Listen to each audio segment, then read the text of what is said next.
RSS ఈ దేశం యొక్క మౌలికమైనటువంటి ఆలోచనను ఏకీభవిస్తున్నది. గిరిజనులు, అదేవిధంగా దళితులు రిజర్వేషన్ ఉంది. ఇది మౌలికమైనటువంటి ఒక ప్రధానమైనటువంటి సమస్య.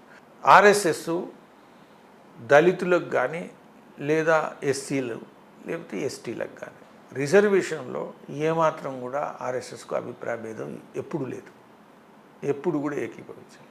అదేవిధంగా అంటే సమాజంలో జరిగినటువంటి వివక్ష ఏదైతుందో ఆ దానికి అంటే సమతుల్యం రావాలా. ఇంత పెద్ద సమాజం అంటరాని సమాజంగా ఉండి అభివృద్ధి నుంచి దూరమై ఈ దేశం పైకి రావడం సాధ్యం కాదు.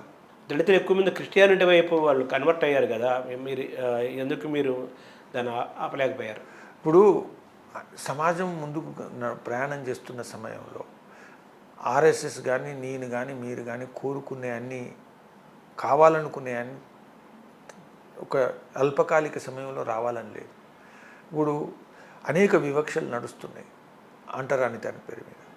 లేకపోతే ఈరోజు శ్మశానంలో లేకపోతే టెంపుల్స్లో మందిరాల్లో ప్రవేశం ఇబ్బందికరం, ప్రవేశం కోరుకుంటున్నారు. శంకరాచార్యులు అందరూ కూడా సాధు సంతులు కూడా ఈరోజు ఒకతాటి మీద వచ్చాడు అంటున్నారు. కానీ 1950లో 60లో ఈ ఇబ్బందులు వస్తున్నాయి.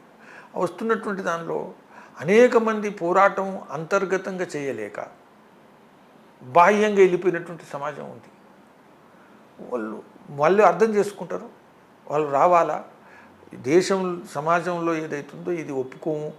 ఆర్ఎస్ఎస్ ఏదైతుందో ఇది విస్తృతమైనటువంటి హిందూ సమాజం ఏదైతుందో అది అందరూ ఒకటే అనే ఉద్దేశంతో నడిపిస్తున్నటువంటి సంస్థ.